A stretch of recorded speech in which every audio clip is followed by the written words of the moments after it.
Autre chose, atelier national sur le sauvegarde de Cancun, une rencontre sur l'évaluation sociale et environnementale de la RED en RDC.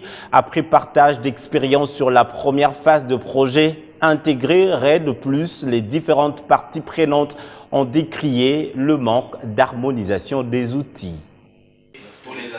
C'est une rencontre nationale sur le sauvegarde de Cancun tenue à Kinshasa. Un rendez-vous d'évaluation sociale et environnementale de la RED en République démocratique du Congo.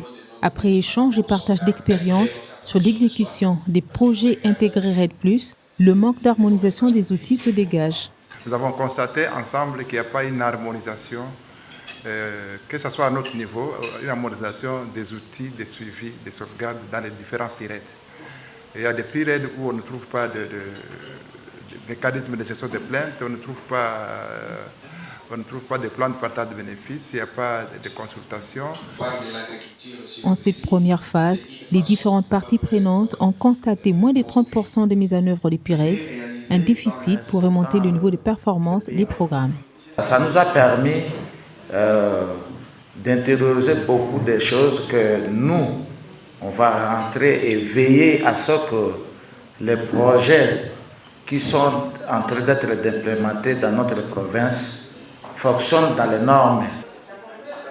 Ces différentes organisations réunies au sein du groupe de travail Climat RED optent pour un modèle standard afin de favoriser le développement des projets au niveau des terrains.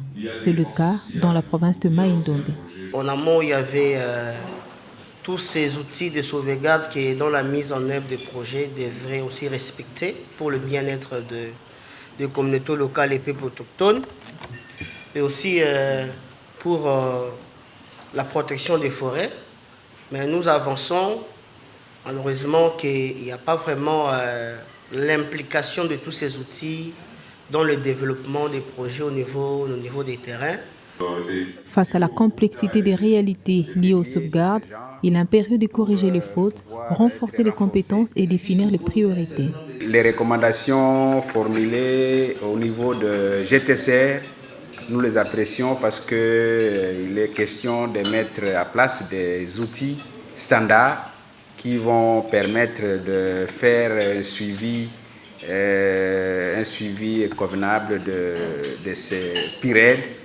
Et je crois que c'est de cette façon-là qu'on pourra aider au PIRED d'évoluer normalement et d'atteindre ses objectifs. Ces assises au profit des forêts et des droits de population riveraine sont un gage pour des investissements sécurisés capables de garantir une gestion durable de ressources forestières et l'amélioration des conditions de vie des populations riveraines.